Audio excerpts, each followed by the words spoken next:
Bien, muy buenos días, amigas, amigos, hermanas, hermanos.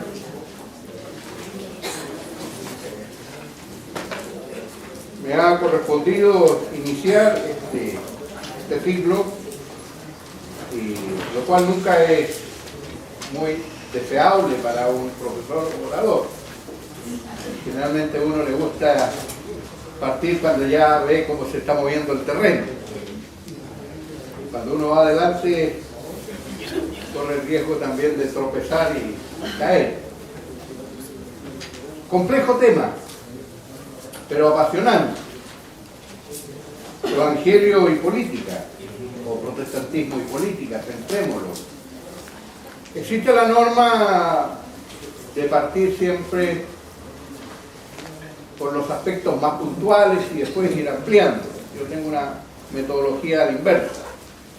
Quiero primero construir un marco teórico general con ustedes, para después, en las sucesivas sesiones de trabajo, vamos a ir viendo por qué y cómo protestantismo, siglo XVI, cambio radical de la cultura occidental, producto de esta reforma religiosa, de este quiebre de la unidad religiosa occidental, que se da a partir de Martín Lutero y Juan Calvino, Latimer, Cranmer, John Knox.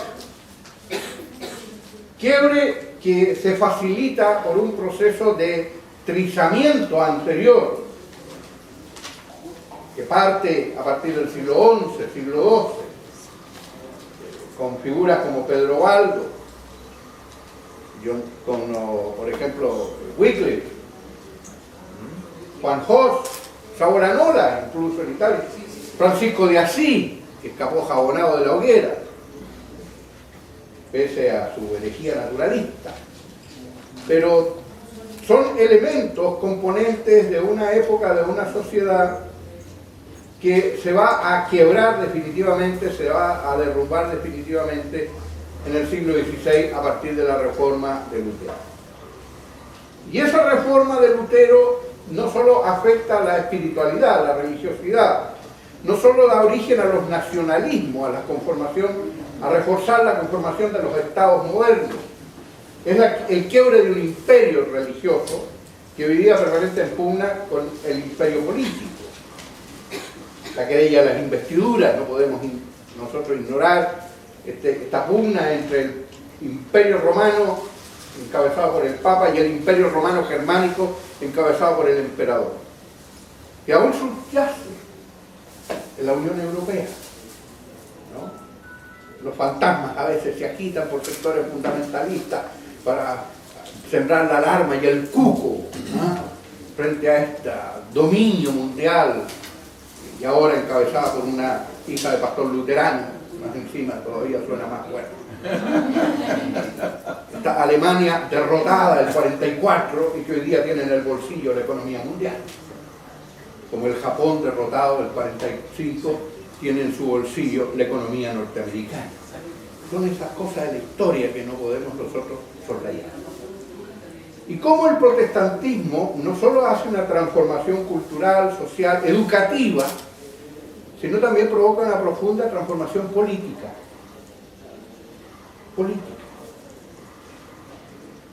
Y ahí nos vamos a referir cuál era la única organización social de participación que juntaba, que unía a la sociedad de la época, sin distinción, plebeyos o nobles, siervos o dueños de castillos, que era la iglesia. Ese sentido eclesial de la comunión, de la comunidad. Y cómo al quebrarse todo el sistema ideológico político de gobierno de la comunidad, al desaparecer la representación de las más brutal de las tiranías, que es la tiranía de la conciencia, encabezada por los obispos, ¿no?, representantes del colegio cardenalicio, del Papa. ¿Qué queda en este vacío? ¿Qué se construye a cambio? Porque demoler, destruir no es difícil. El tema es ¿qué construyo a cambio? ¿O qué tengo a cambio para construir cuando demuelo? Hay algunos que primero demuelen y empiezan a pensar que construyen. Pero hay que tener la sabiduría de que cuando se demuele hay que saber ya y tener los costos de que se construye. Bueno, eso lo vamos a ir viendo y eso tiene mucho que ver con la política occidental. Es imposible comprender la política, y particularmente la política, la democracia, sin entender los orígenes de ella en el protestantismo. La democracia no es hija de los griegos, de los atenienses. La democracia es hija de las parroquias calvinistas de Escocia. Es hija de las parroquias libres o independientes de los anabaptistas. Es hija de las iglesias que se rigen copiando el gobierno cantonal, las parroquias suizas. ¿Y cómo se genera esta democracia? ¿Cómo se genera este gobierno? La participación de los laicos. ¿Y cómo se distribuye el gobierno? Y cómo ese gobierno que surge en las parroquias y que funciona, porque si hubiera surgido y no funcionado, hasta ahí habría quedado, a alguien se le ocurre decir, bueno, y si funciona en la iglesia, que es la antesala del reino de Dios, ¿por qué no llevarla al Estado? Y por eso digo que la democracia real surge en las parroquias protestantes, particularmente las calvinistas más que las luteranas, de la Europa del Norte. Y ahí surge otra pregunta inquietante. ¿Es posible en los países de tradición y alma católica, y el 99,9% de los evangélicos son católicos larvados, es posible la democracia real en una concepción ideológico-política monárquica, piramidal?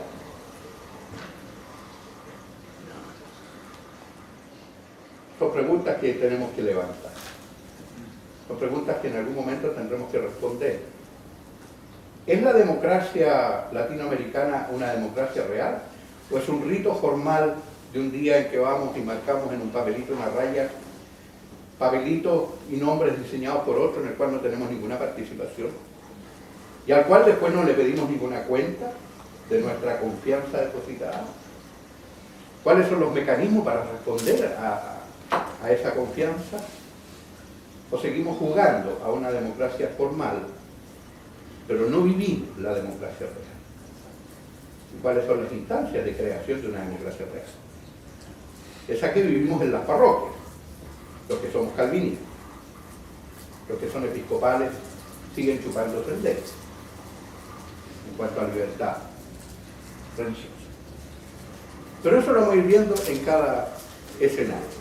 Por ahora, entremos a diseñar un cuadro general. Porque no hay un consenso unánime, ni siquiera entre nosotros, respecto de la participación política. Quizás ni siquiera tengamos claro lo que es política. La reapertura al interior del mundo evangélico protestante sobre la conveniencia o no de la participación de las iglesias, organizaciones o líderes eclesiásticos en la cosa política, reconozcámoslo, ha llevado a duras y agrias disputas. En la mayoría de las discusiones, aquí queda claro, y no soy peyorativo en lo que digo, sino que carencia de conocimiento, por eso la ignorancia es eso, no es una expresión peyorativa, es carencia de conocimiento. Esta profunda ignorancia sobre el tema y una infantil confusión de términos. Los ejemplos de experiencias similares que hemos vivido en Centroamérica, así como en países más cercanos, solo han servido para entregar un arsenal confuso de argumentos en ambos bandos. Aún así, en estos propios países la confusión también es similar.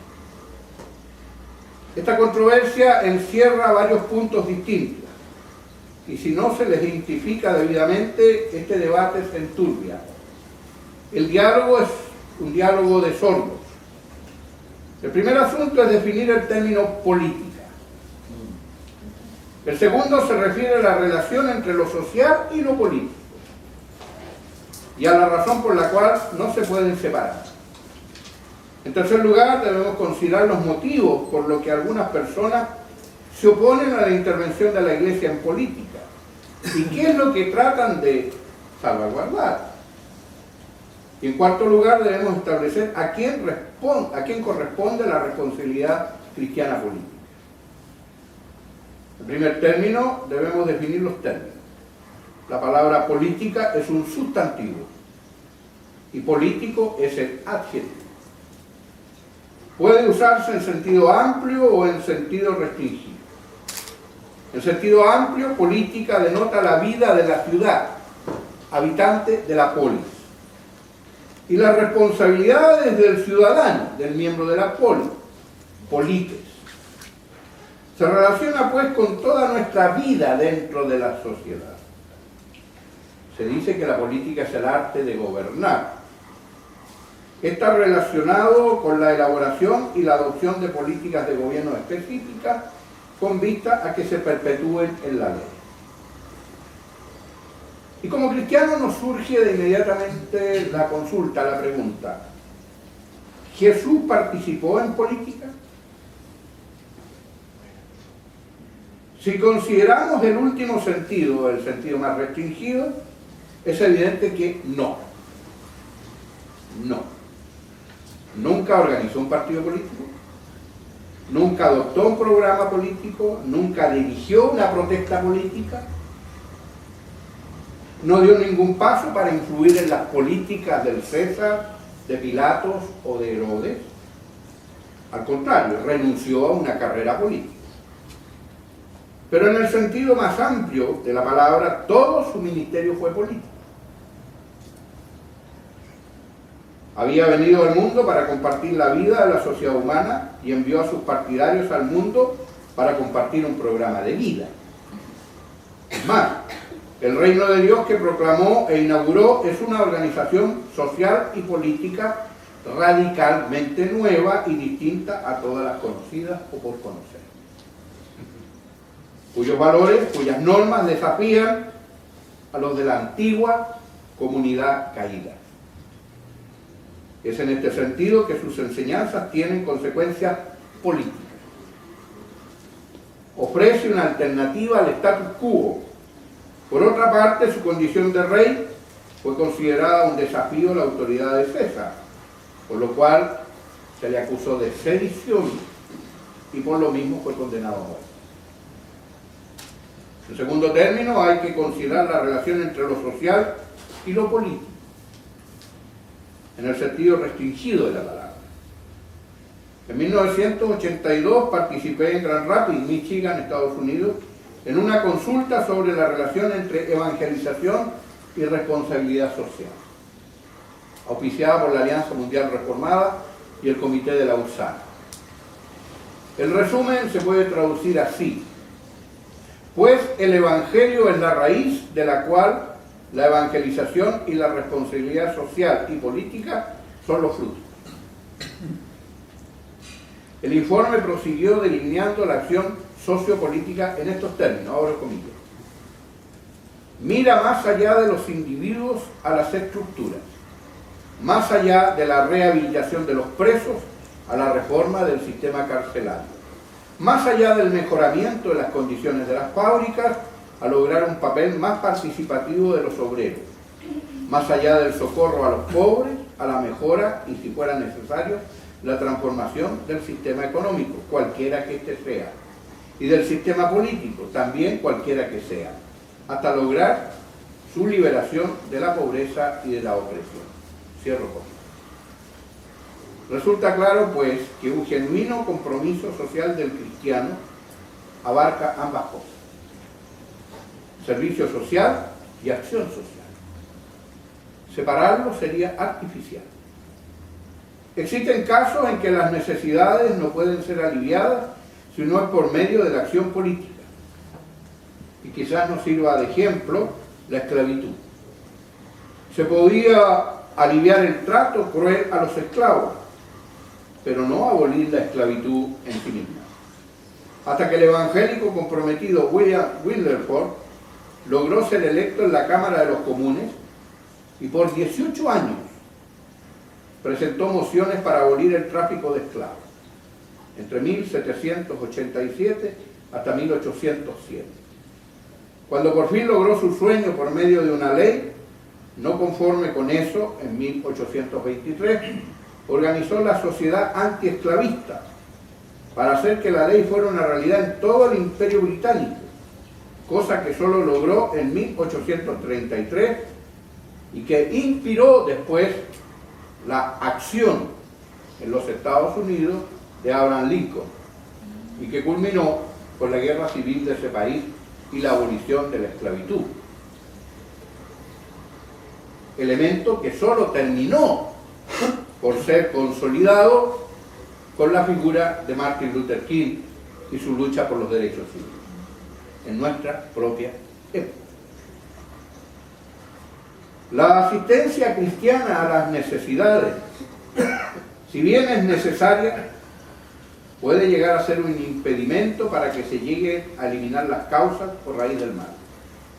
Pensemos, si quienes transitaban habitualmente por el camino de Jericó a Jerusalén fueran golpeados habitualmente y siempre hubiera buenos samaritanos que los atendieran, es muy probable que se podría pasar por alto la necesidad de elaborar leyes que acabaran con los asaltos en los caminos. Si en una esquina se producen accidentes con demasiada frecuencia, lo que hace falta no son más ambulancias, sino la instalación de un semáforo para evitar los accidentes. Siempre será bueno dar de comer a los pobres, pero mejor sería erradicar las causas del hambre, si es posible. De manera que si en verdad amamos a nuestros prójimos y queremos servirles, nuestro servicio puede obligarnos a emprender la acción política a su favor o a solicitarla. ¿Por qué existe pues tanta hostilidad hacia la participación política de la Iglesia? Esta es la tercera pregunta que planteamos. No se puede negar que las enseñanzas bíblicas tengan consecuencias sociales, ni que el amor de Dios lleve a los cristianos a la acción social y política corporativa. Creo que el meollo del asunto está en el temor, legítimo por cierto, de la politización del cristianismo, es decir, a la transformación interna de la fe misma, de manera que pase a definirse según valores políticos y su esencia se reinterprete como un plan de acción social y política. Paréntesis, si nosotros miramos la historia de la participación política evangélica en el siglo XIX, nos daremos cuenta del tremendo fracaso y el retroceso que experimentó el mundo evangélico, que era una pequeña minoría, cuando el Partido Conservador, de defensor de la Iglesia Católica, pasó a transformarse en el tutor de la Iglesia Católica. Y como la Iglesia Evangélica, de alguna manera queriendo seguir las mismas aguas, pretendió clericalizar el Partido Radical y terminó quebrando al interior de la Iglesia el Partido Radical, y de la propia Iglesia Evangélica surge el Partido Demócrata. Y esto hace que la Iglesia Evangélica se sienta traicionada por el no cumplimiento de los postulados de Balmaceda, y presbiterianos y metodistas tomen las armas para combatir el sistema presidencial, como ocurrió en 1890. Dato para la historia. No puede haber duda en cuanto a que el cristianismo no puede reducirse a un programa político, tampoco identificarse con él. Así que los partidos social cristianos, demócratas cristianos, revolucionarios cristianos, cualquier cosa que le pongan el apellido de cristiano, son una deformidad ideológica en sí. Sin embargo, creo que demasiadas veces se sobrereacciona al extremo de pretender que la Iglesia debería ser completamente apolítica, cosa desde todo punto de vista absurda y también imposible. Esto nos abre a reflexionar sobre advertencias que son a la vez doctrinas bíblicas que todos aceptamos en teoría, pero que tenemos la tendencia a regatear para que se adecúen a nuestra teología escapista, a la que sería sabio atender un poco más y en un sentido más crítico. Primero que nada, hay una necesidad urgente hoy día en el mundo evangélico: profundizar una doctrina más completa de Dios. Una doctrina de Dios más completa, porque nosotros nos olvidamos fácilmente que a Dios le interesa toda la humanidad, toda la vida humana, en todas las facetas y en todas sus complejidades. Y estos conceptos entrañan consecuencias significativas para nuestro pensamiento. En primer término, el Dios vivo es el Dios de la naturaleza, además de ser el Dios de la religión. Es el Dios de lo secular, además del Dios de lo sagrado. Ya que todo es sagrado, pues todo le pertenece y nada es secular, por cuanto nada le es ajeno. Dios creó el universo material, lo sustenta y lo declara bueno. Génesis 1:31. En efecto, como dice Primera de Tito 4:4, todo lo que Dios creó es bueno y nada es de desecharse si se toma con acción de gracia. Deberíamos ser más agradecidos de lo que generalmente somos por los buenos dones de un creador bueno: el sexo, el matrimonio, la familia, la belleza, el orden del mundo natural, el trabajo y el tiempo libre, la amistad y la experiencia de participar en una comunidad interracial o intercultural, la música, otras manifestaciones del arte creativo que enriquecen la vida humana. A menudo nuestro Dios es un Dios demasiado pequeño, porque es demasiado religioso. Nos parece que solo le interesa la religión, los edificios, templos o capillas, las actividades religiosas, adoración, alabanza, los libros religiosos, la Biblia, los devocionales. Claro que a Dios le interesa esto, pero le interesa solo si se relaciona con el resto de nuestra vida. Según los profetas del Antiguo Testamento y las enseñanzas de Jesús, Dios cuestiona la religión si ésta solo se reduce a cultos religiosos divorciados de la vida real, del servicio en amor y de la obediencia moral del corazón, como dice Santiago 1:27. El único valor del culto religioso es que concentra en unas horas la actividad congregacional, pública y oral y la devoción de toda nuestra vida. Si no es así, si en cambio en la iglesia cantamos y decimos cosas que no tienen su coronación en la vida real de fuera del templo, si esto no se transmite al hogar o al trabajo, es peor que nada. Tal hipocresía es abominable a los ojos de Dios. En segundo lugar, el Dios vivo es el Dios de la creación, además de ser el Dios del pacto. Los cristianos a menudo cometemos el mismo error que cometió tantas veces el pueblo de Israel en el Antiguo Testamento, al concentrarse exclusivamente en el Dios del pacto, quien los había escogido de entre todas las naciones para ser nación santa, e hizo un pacto con ellos diciendo: yo seré vuestro Dios y vosotros seréis mi pueblo. Ciertamente esta era una verdad gloriosa. El concepto de pacto es un tema fundamental en la Biblia. La revelación bíblica es ininteligible sin él, pero es también una media verdad muy peligrosa. Cuando el pueblo de Israel la acentuó demasiado, empequeñeció al Dios vivo. Lo redujo al nivel de un Baal local, de una deidad local. Esa que expresa también el libro de Jonás. Hay más seguidores de Jonás que de Jesucristo en las iglesias evangélicas. El pequeño Baal local, el que si yo salgo de su cercanía, pierdo la salvación. Salgo de mi capilla, de mi parroquia, de mi congregación, me condeno. Un Dios del cual puedo huir si me molesta sus conceptos.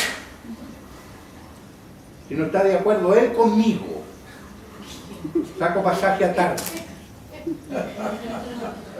para alejarme de un Dios molesto. Un Dios que sin embargo se hace presente aún allí donde nadie cree que puede estar presente, en el vientre de un pez. Y el vientre todos sabemos que es depósito de excrementos en proceso de putrefacción. Pues Dios se hace presente aún en el excremento de nuestras complacencias y de nuestras autosuficiencias. Dios es yo. Cuando se reduce Dios al nivel de una deidad local, se le empequeñece. Se convierte en Jehová, el Dios de los israelitas, que no tiene ninguna diferencia con Kemoc, el Dios de los moabitas, o Milcom, el Dios de los amonitas. También olvidan a las demás naciones o simplemente se desprecia o se desecha a los que son distintos. Algo que nunca hay que olvidar es que la Biblia comienza con las naciones y no con el pueblo de Israel. Comienza con Adán, no con Abraham. Comienza con la creación, no con el pacto. Además, cuando Dios escogió al pueblo de Israel, nunca perdió su interés en las otras naciones. Si leemos Amós, vemos cómo se proclama la palabra del Señor con valentía. Hijos de Israel, ¿no me sois vosotros como hijos de Etíope? ¿No hice yo subir a Israel de la tierra de Egipto y a los filisteos de la tierra de Caftor, Creta, y de Kir a los arameos? Amós 9:7. Asimismo, el antiguo emperador Nabucodonosor tuvo que aprender que Él, el Altísimo, tiene el dominio en el reino de los hombres y lo da a quien Él quiere. Daniel 4:32. El gobierno sobre las naciones y su destino está siempre bajo el control de Dios, si bien Satanás es llamado príncipe de este mundo y es usurpador de paz. Dios sigue siendo el gobernante último de todo lo que ha creado. El Salmo 33, 13, 15 nos dice: desde los cielos Jehová vio a todos los hijos de los hombres, desde el lugar de su morada miró sobre los moradores de la tierra. Él formó el corazón de todos ellos, atento está a todas sus obras. Aún más, ha prometido que al bendecir a Abraham y su descendencia, bendecirá a todas las familias de la tierra. Y que un día restaurará aquello que la caída ha arruinado y restituirá la perfección a todo lo que ha creado. En tercer lugar, el Dios vivo es el Dios de la justicia. Además de ser el Dios de la justificación, ciertamente es el Dios de la justificación, el Salvador de los pecadores, el Dios misericordioso y piadoso, tardo para la ira y grande en misericordia y verdad, que nos ilustra Éxodo 34:6. Pero a Dios también le importa nuestra vida comunitaria, nuestra vida social, y nos llama a que ella se caracterice por la justicia. El Salmo 146, 7 al 9, no lo voy a leer, es un verdadero manifiesto político-social. Esto no significa que realice todas estas cosas invariablemente, sino que esta es la clase de Dios que Dios es. Es más, la demanda de promover la justicia de Dios, si bien se dirige especialmente a su pueblo, se extiende a todas las naciones. La compasión y la justicia social importaban no solo a Israel, sino también a las demás naciones. Los dos primeros capítulos de la profecía de Amós presentan las evidencias más claras de esta verdad. Antes de reprender a Judá por rechazar la ley de Dios y volverse a la idolatría, y a Israel por agobiar a los pobres y por negarle la justicia a los oprimidos, Amós pronunció el juicio de Dios sobre las naciones vecinas. Sobre Siria, por su crueldad sobre los filisteos, por haber capturado a comunidades enteras y venderlas como esclavos. Sobre Tiro, por haber quebrantado un tratado de hermandad, sobre Edom por su cruel hostilidad contra Israel, sobre Amón por las atrocidades cometidas durante la guerra y sobre Moab por profanar los restos de un rey vencido.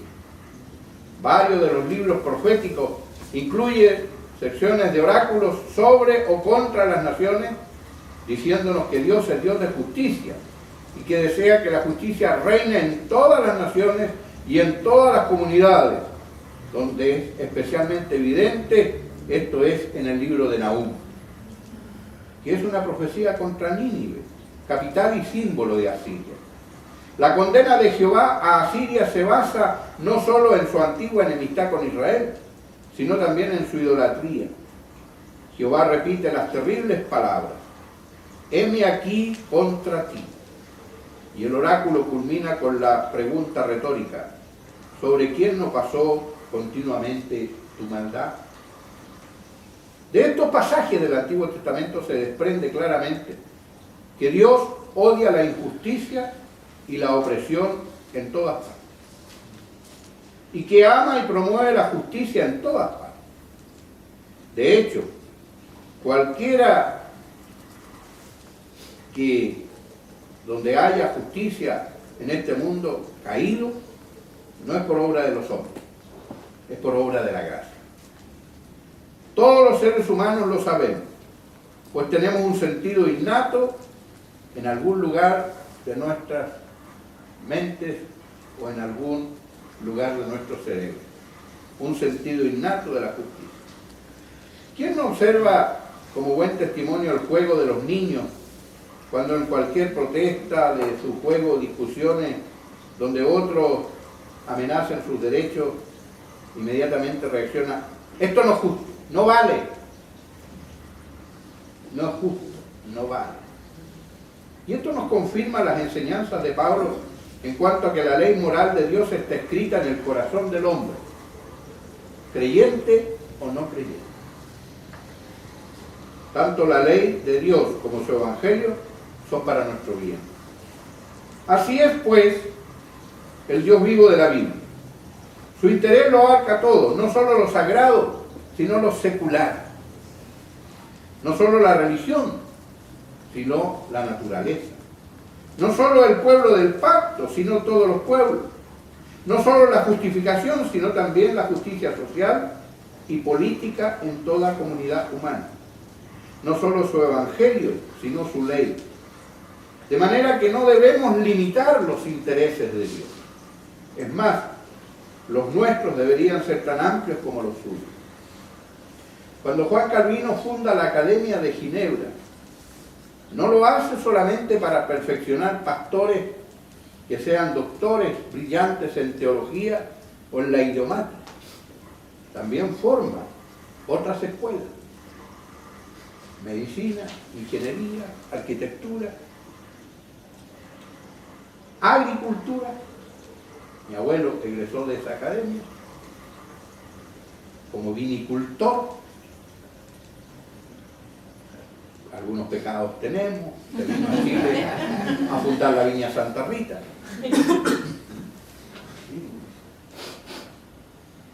Pero en ese tiempo el pietismo no se había empoderado, no era tanto pecado, ¿no? Pero era una formación transversal, no solo a los pastores, sino que a toda la ciudadanía. Calvino no divorcia las acciones en la sociedad. Él habla de las esferas de soberanía y nos llama a todos a participar en las distintas esferas: la social, la política, la económica, la judicial, la militar. Es más, en la elaboración de la teoría política que perfecciona Teodoro de Beza y John Knox más tarde, él define el derecho a la resistencia.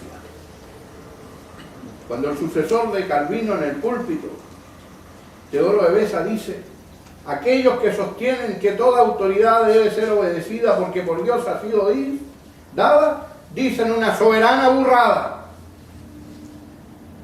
¡Oh, horror! ¡Qué herejía! Porque no siempre toda autoridad por Dios ha sido colocada. Hay los que la por Dios le ha sido dada, pero la traicionan. Hay los que la han usurpado y apoderado injustamente. Y si atentan en contra de la integridad de la doctrina de Dios, es legítimo el derecho a la rebelión y a eliminar a tal tirano. Teoría política, la justificación contra la tiranía, escrita después de la masacre de San Bartolomé en París.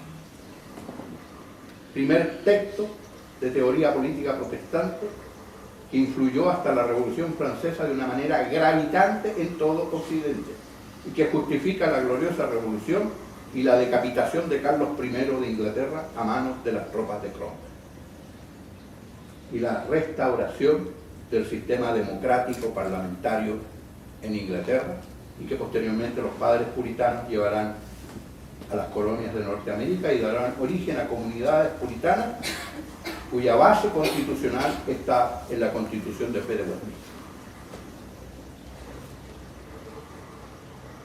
Principio donde el hombre no se aísla de una esfera a otra, donde el hombre es un ser integral y donde Dios le ha dado dones diversos para que interactúe. Hay algunos que están más separados de otros y donde no se pueden mezclar.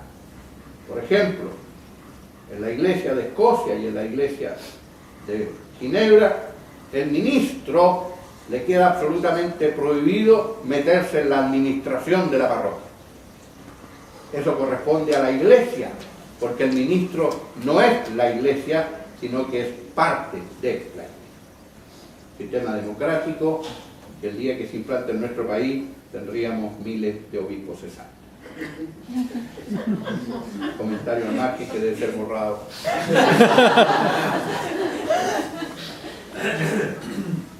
Un gran autor evangélico inglés, John Calvin, en su libro El pueblo de Dios en el mundo de Dios, nos dice: este es el mundo de Dios, por lo cual él mismo se preocupa hasta el punto de la encarnación y la crucifixión.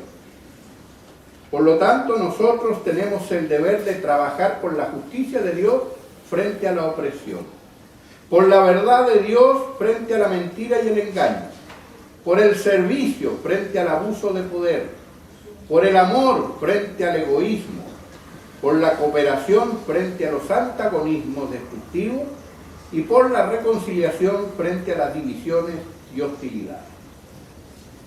Pero también necesitamos profundizar nosotros una doctrina más completa del hombre.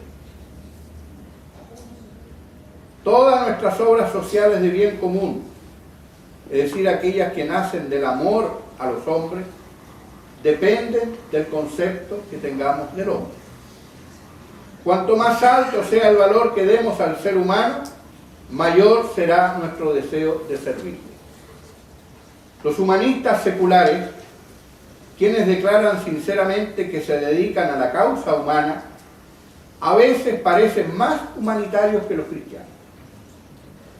Pero si les preguntáramos por qué están tan comprometidos con la humanidad, probablemente afirmarían junto al líder ideológico del moderno evolucionismo, Julian Huxley, que es por el potencial humano de los futuros eones de la evolución. Huxley lo expresa en estos términos: así pues, el desarrollo del vasto potencial humano, de sus posibilidades realizables del hombre, constituyen el principal móvil para la acción colectiva. Cierre comillas. Obviamente esta es una base errada para el servicio.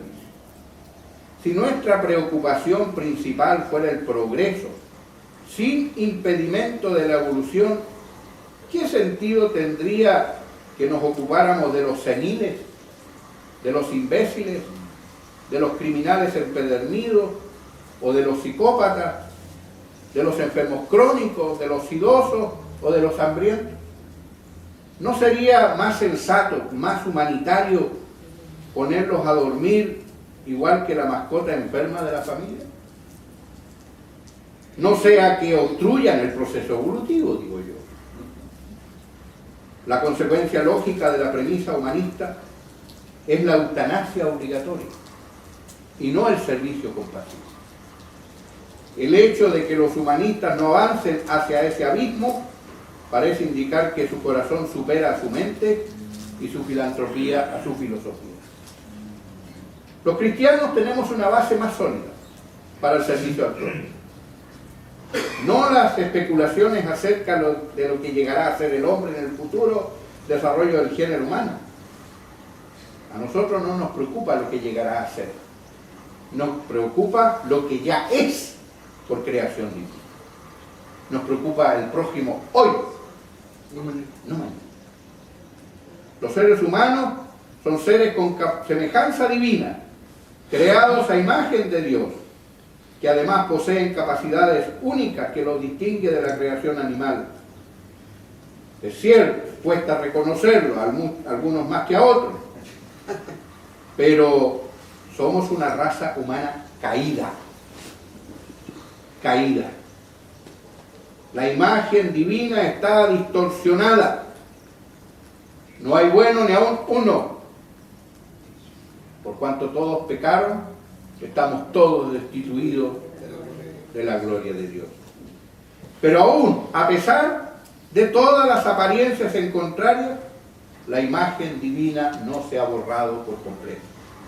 Génesis 9:6 y Santiago 3:9. Esa es la razón de su valor único y la que siempre ha de inspirar el servicio cristiano. Pues estas criaturas humanas de semejanza divina no son solo almas. Hay gente que el hombre es solo alma, por lo tanto solo hay que preocuparse de la salvación eterna. Ni solo cuerpo, para que solo nos ocupemos de atender las necesidades materiales de alimento, vestuario, vivienda, salud o aire limpio. Ni tan solo somos seres sociales, para que solo nos ocupemos de los problemas políticos. No somos cada una de esas cosas en particular, somos las tres cosas en conjunto. Desde una perspectiva bíblica, el ser humano se puede definir como cuerpo, alma en comunidad. Pues así nos ha creado Dios. De modo que si en verdad amamos a nuestro prójimo y por su valor deseamos servirle, nos ocuparemos de su bienestar integral, físico, espiritual y social. Y de nuestra preocupación surgirán proyectos de evangelización, de asistencia, de desarrollo, proyectos políticos, motivados por el amor a los seres humanos necesitados. Los primeros cristianos fueron por todas partes predicando la palabra de Dios, porque no hay nada que tenga un efecto tan humanizante como el Evangelio. Luego fundaron escuelas, hospitales, refugios para los marginados de la sociedad y los perseguidos por causa de la fe. Más tarde abolieron el tráfico de esclavos de la sociedad romana, liberaron a los esclavos y mejoraron las condiciones de los trabajadores en los molinos, talleres textiles, las minas y de los presos. Protegieron a los niños de la explotación comercial en Occidente y de la prostitución ritual en los templos de Oriente. Millares de evangélicos y sus organizaciones llevan la compasión de Jesús a los enfermos de lepra, de sida, además de servirle mediante modernos métodos de cirugía plástica a la recuperación de los heridos en las guerras o en la explotación de minas, a la rehabilitación. Se atiende a los ciegos y a los sordos, a los huérfanos y a las viudas, a los enfermos y a los moribundos. Se acerca a los drogadictos y los acompaña durante los traumáticos periodos de abstinencia. Se opone al racismo, a la opresión política. Un verdadero cristiano evangélico será siempre un participante activo en la vida urbana, en los barrios marginales, las villas de emergencia y en los guetos, y hará oír su voz de protesta por las condiciones inhumanas en que muchos deben vivir. Buscaremos, si es que realmente somos cristianos evangélicos, por todos los medios a nuestro alcance expresar el amor a los pobres y hambrientos, a los desposeídos y a los que sobreviven en inhumanas condiciones. Pero no basta con pensar en aquello.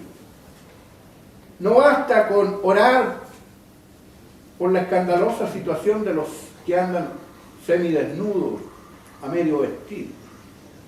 No basta con sentir piedad por los pecadores, porque eso de alguna forma no es más que escapismo e hipocresía. Hay que ir siempre más allá, colocarse al lado, acompañarlos, luchar para mejorar esas condiciones y esas situaciones. No nos olvidemos que no todos los cristianos, ni en todos los tiempos, han dedicado correctamente su vida a servir al prójimo. Pero su número basta para merecer una mención. ¿Por qué razón lo hicieron? Por la doctrina cristiana del hombre, varón y mujer creado a imagen de Dios, aun cuando caídos y pecadores. Porque las personas importan. Porque cada hombre y mujer, cada niño o niña tiene un valor intrínseco, un valor inalienable como ser humano. Y una vez que comprendamos esto, comprenderemos la tarea de liberar a las personas de todo aquello que las deshumaniza.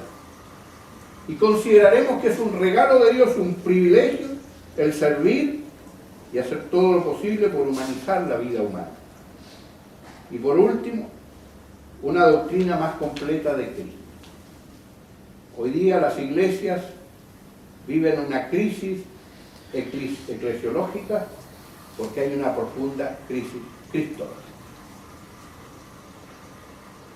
Ha habido muchas reinterpretaciones y reconstrucciones de Jesús. Y de hecho está bien que cada generación de cristianos trate de comprenderlo y presentarlo en términos que sean comprensibles a su propia época y a su propia cultura. Así tenemos a un Jesús que en una época fue un Jesús masoquista. Se liberaba por el sufrimiento. O a Jesús el monarca, o a Jesús el caballero. También hemos tenido a Jesús el payaso, el hombre espectacular. Otros defienden la imagen de un Jesús capitalista o un Jesús socialista, un Jesús revolucionario o un Jesús guerrillero. Para algunos es Jesús la droga maravillosa y para muchos hoy el mejor negocio de sus vidas. Es evidente que varios de estos retratos se contradicen mutuamente y que otros no tienen fundamento histórico. Necesitamos, pues, recuperar la imagen auténtica de Jesús Cristo. El Cristo histórico, pero también el Cristo bíblico. Necesitamos verlo en su integridad paradójica, con sus sufrimientos y su gloria, como siervo y como Señor, en su encarnación y en su reinado cósmico.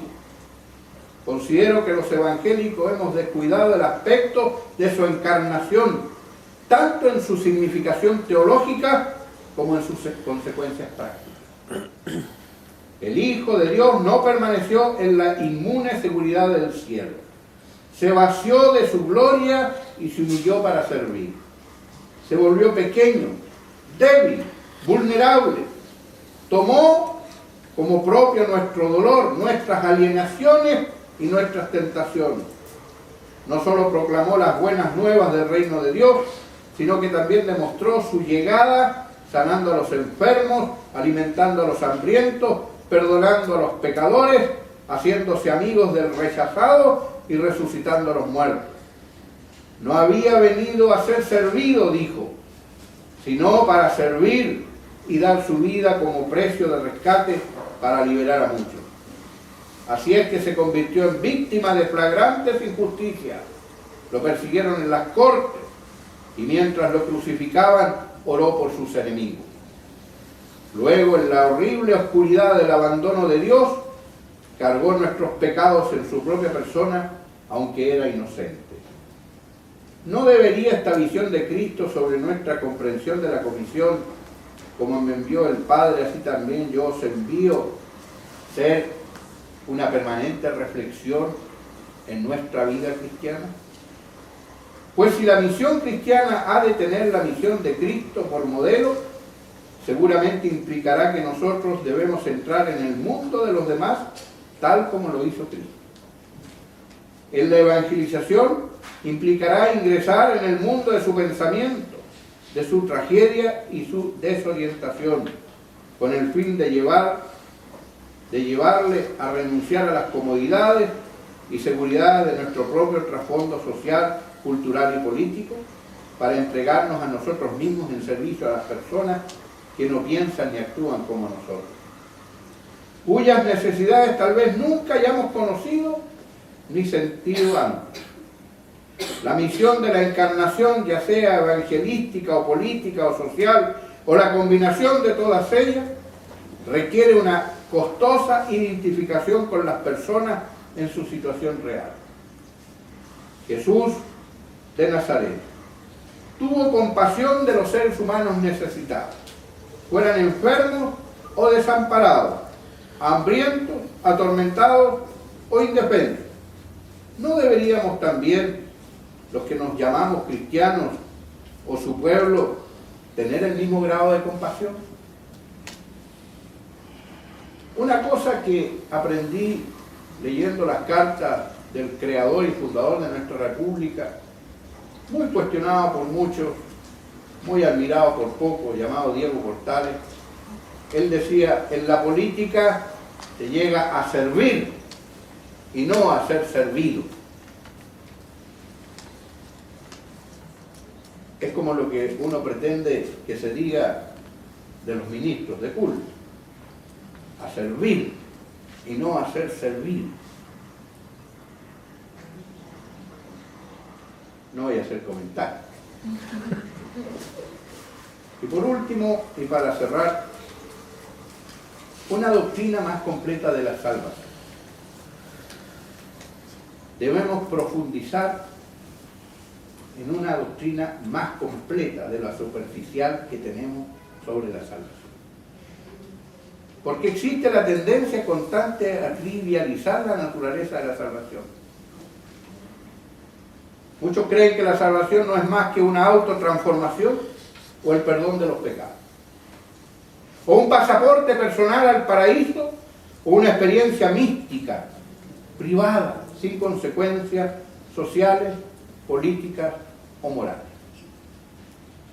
Es una necesidad imperiosa rescatar la salvación de estas caricaturas que vemos a cada momento y recuperar la doctrina en su integridad bíblica.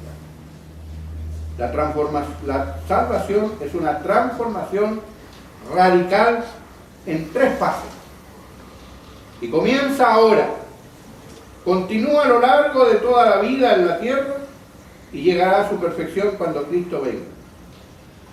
Y especialmente debemos vencer la más grande de todas las tentaciones,